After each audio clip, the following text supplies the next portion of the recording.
I have ranked all the Star Trek shows from my least favourite to my favourite, and yeah, I'm just going to tell you my ranking of them. Just my opinion. I've just made this for a bit of fun. It's just my opinion. I'd love to know what your rankings are. Let me know down in the comments. Also, before we start, I should just point out there are no Star Trek shows that I think are completely without merit. Every Star Trek show has at least one or two things to it that I really like, or at least find interesting or appreciate. So something's got to be last, and for me, that is short treks. I wasn't actually sure whether I was going to include this or not. Some ranking videos I've seen don't even count this as a Star Trek show. I think it counts as a Star Trek show. I'm going to put it in here. This is the anthology show, and look, some of them are fine. Some of these episodes are fine. Some of them are really, really bad. Quite a few of them I think are kind of mid for me. The problem that I mostly have with this is not only is it an anthology series, but all of the episodes are really, really short. So a lot of the time, you don't really have the room to explore the stories and the characters and everything in a lot of detail. So for me, that makes it a mostly forgettable show. Like I said, a couple of really good standout episodes, but mostly this one's just kind of forgettable for me, unfortunately. Next up, we have Star Trek, the animated series, and look, the main sort of complaint I hear from a lot of people about this one is that the animation is very dated, very clunky. It's, it's that kind of 60s animation where it's very static. If that was the only problem with it, I would give it a pass because, I like some of those other cartoons with the very limited animation from this time period, like the old Spider-Man show and stuff like that. For me, though, it's just not very interesting. I think it's not very well written. I think the stories are kind of boring, and it's not as strong as the original series writing. So if I wanted to see something with the original series cast, I'd watch the original series because, the stories are more interesting to me. So the animation mixed with the stories being a little bit boring for me means this is, again, a mostly forgettable series. Again, there's a couple of episodes that I think are okay or that are good, but mostly it's just forgettable for me. At number 10, we have Picard. Now, I think the last season of Picard, Season 3, was really, really solid. I liked Season 3 a lot. Unfortunately, those first two seasons just really aren't very good for me at all. I just really do not like the first two seasons of Picard, especially the second season. Like, I thought Season 1 was quite bad, but Season 2, I just really did not like that show at all, that series at all. So it kind of put me off watching Season 3 for a while. When I finally did watch Season 3, I'm like, oh, this is a vast improvement, but it kind of put me off watching it for a long time because I didn't like the first two seasons. Having Patrick Stewart back as Picard is good, but I don't know, the first two seasons of this show really, really soured me on it. I thought the first two seasons were really, really bad in a way where even the vastly improved third season just can't make up for that, unfortunately.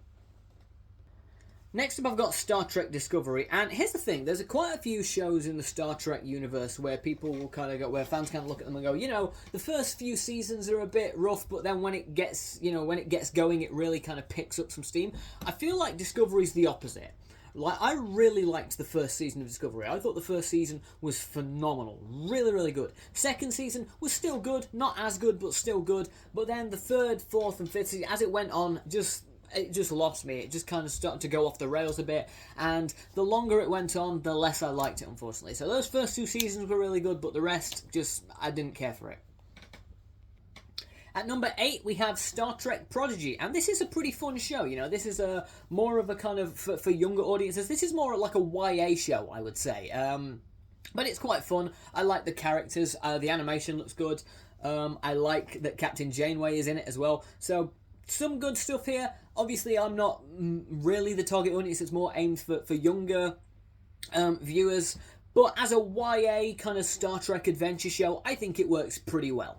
At number 7, we are sticking with the animated shows because we have Star Trek Lower Decks. And I'll be the first to admit, I was kind of pessimistic about this when it first got announced. I'm like, oh god, why would you do a Star Trek animated sitcom?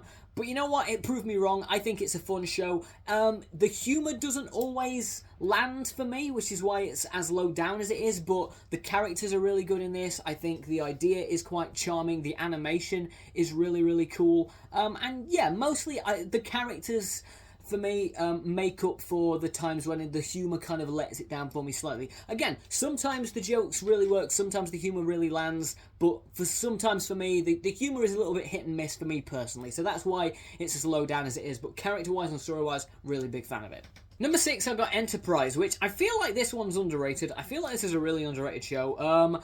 This one is kind of unfortunate because the first 2 seasons were fine. They weren't great, but they were fine. Like, the third and fourth season got really, really good. It just felt like this show felt like it was just starting to find its feet, just starting to get really, really good, and then it got cancelled. So I feel like this show never really had the chance to get really, really excellent. I think if it had a couple more seasons, it could have been up there with the absolute best Star Trek shows for me personally.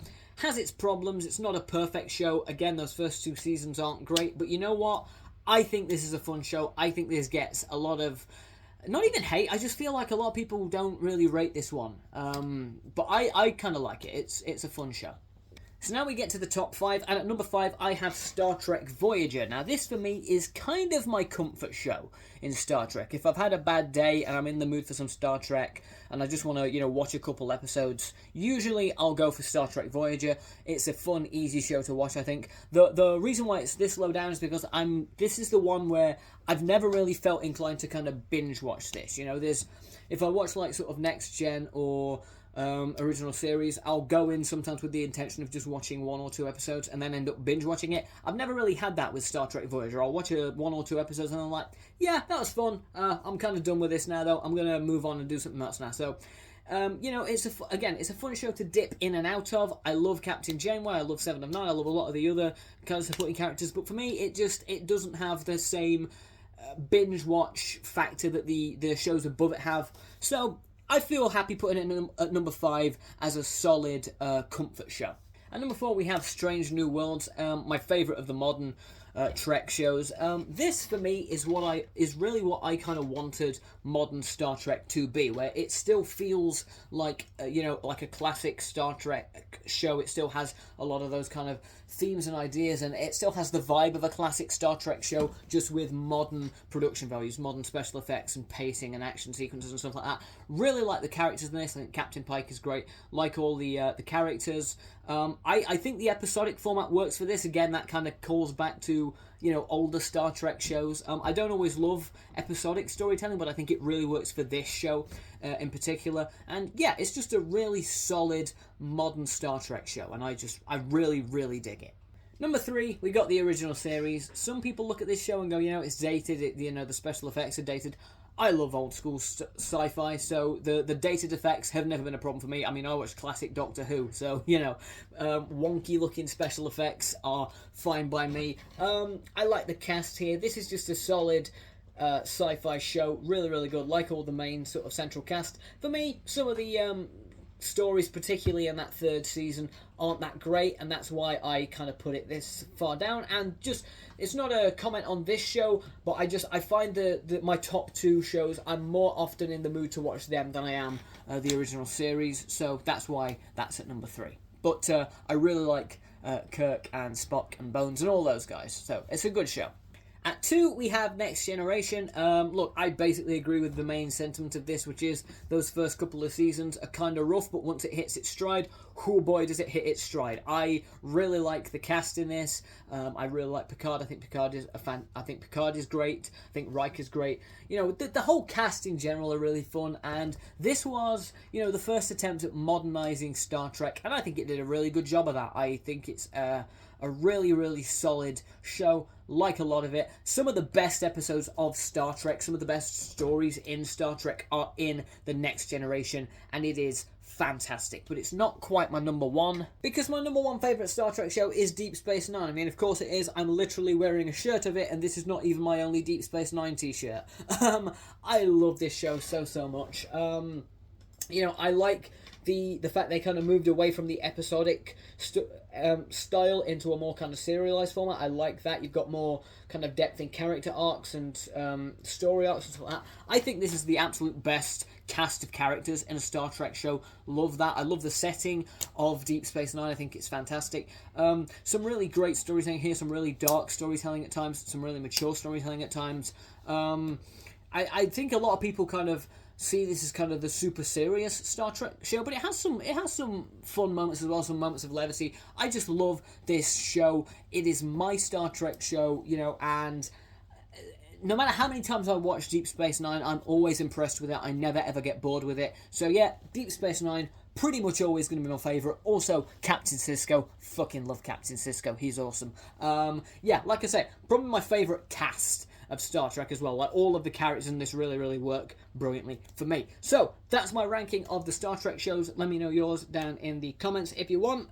Yeah, I just fancied making a video, and, well, this is it, the Star Trek ranking video. So, yeah, hope you enjoyed it. If you didn't, I'm sorry.